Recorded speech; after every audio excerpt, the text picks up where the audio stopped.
तो आज आपको एक बड़ी खबर से रूबरू करा रहे हैं। खबर ये है कि मैं सभी सांख्यिकी स्वयंसेवकों से जुड़ी ये खबर आपको बताने जा रहे हैं। खबर ये है कि आपको अब सरकार से लड़ना पड़ेगा, इसलिए कि जो बैठक है 2 मई को जो बैठक होने वाली है, उस बैठक में अगर निर्णय नहीं होता है तो आपको सरकार से लड़ना पड़ेगा। इसलिए लड़ना पड़ेगा कि जब तक आप नहीं लड़ेंगे तब तक आप सरकार से अपना अधिकार नहीं ले सकते हैं। सरकार से लड़ेंगे तभी आपको अधिकार मिलेगा। देख रहे हैं कि आज़ादी के बाद से जब से सरकार बनी है, लोकतंत्र आया है, तब से लोग लड़ते रहे हैं। अगर आप नहीं लड़ेंगे तो फिर आपको नौकरी नहीं मिलेगा। लड़ाई के लिए देख रहे हैं कि किसान लड़ रहे हैं, जवान लड़ रहे हैं और अब पहलवान लड़ रहे हैं। तो अगर आप नहीं लड़ेंगे, बेरोजगार अगर नहीं लड़ेंगे तो समझिए कि बेरोजगारों को नौकरी नहीं मिलेगी, कभी नहीं मिलेगी। और फिर आप सड़क पर पकौड़े तलते नजर आएंगे, फिर आप सड़क पर गांजा और हीरोइन पीते नजर आएंगे। तो समझिए कि बिहार सरकार जो है 72,000 सांख्यिकियों को बरगला कर रखी है। 6 साल से सरकार जो है वो बरगलाते आ रही है।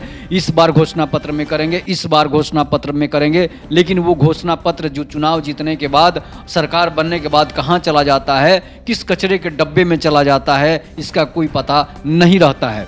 अब मैं आपको बता रहा हूं कि 72,000 सांख्यिकी जो 2016 से लेकर अब तक बेरोजगार बैठे हुए हैं, 2012 में उनकी परीक्षा लेकर बहाली की गई थी। उस परीक्षा का मतलब ही कुछ नहीं था, फिर भी परीक्षा लेकर बहाली की गई। उसके बाद मेरिट लिस्ट बना, उसके बाद 4 साल तक उनको 4,000 रुपये वेतन पर काम दिया गया। वो भी नियमित वेतन जो था वो भी मंथली नहीं था। जब काम होता था तब उनको पेमेंट मिलता था, जब काम नहीं था तो उनकी पेमेंट जो है नहीं मिलती थी सरकार को। जिस तरह से बंधुआ मजदूर होते हैं कि जब काम करोगे तो पेमेंट मिलेगा, काम नहीं करोगे तो पेमेंट नहीं मिलेगा, उसी तरह सरकार जो है बंधुआ मजदूर की तरह 72,000 सांख्यिकी स्वयंसेवकों को सरकार बरगला कर रखी और इसके बाद उसकी नौकरी खाकर बैठ गई। और नीतीश कुमार का घमंड देखिए, उन्होंने मंच से, खुले मंच से ऐलान करके कहा कि मैं सांख्यिकी स्वयंसेवकों की नौकरी खाता हूं, और वो नौकरी खा गए।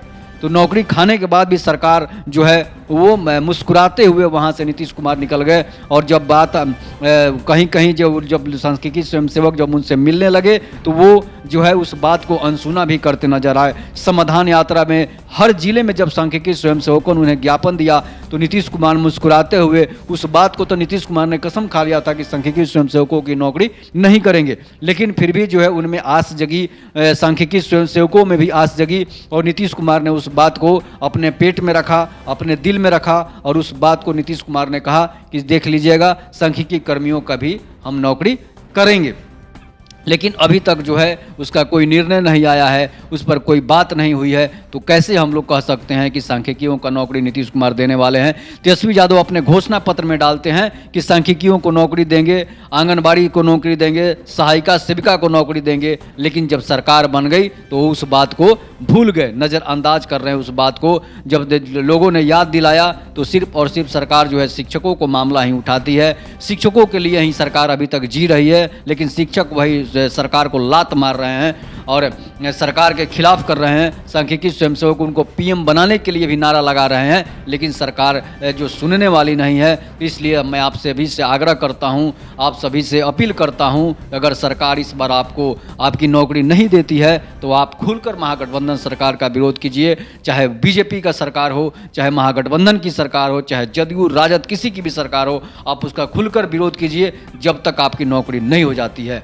अगर आप सपोर्ट कीजिएगा तो वो सरकार आपको कभी नौकरी नहीं देगी। जब आप विरोध करेंगे तो आपको नौकरी मिलेगी। और इसके लिए आंदोलन के लिए भी तैयार रहिए कि मैं आंदोलन भी करूंगा तभी जाकर आपको नौकरी मिलेगी। लाठी भी खानी पड़ेगी तो लाठी खाने के लिए भी आप लोग तैयार रहिए, तभी जाकर आपका काम होगा, तभी आपको नौकरी मिलेगा। नहीं तो फिर आप हाथ पर हाथ धर के बैठते रह जाइए, आप रिटायर हो जाएंगे, आप 60 साल उम्र पार हो जाएगी, लेकिन सरकार सुनने वाली नहीं है। तब तक के लिए नमस्कार, जय हिंद, जय भारत, वंदे मातरम। कैमरामैन मनीष कुमार सिंह नूनू के साथ मैं विकेश विधाता। तब तक के लिए नमस्कार।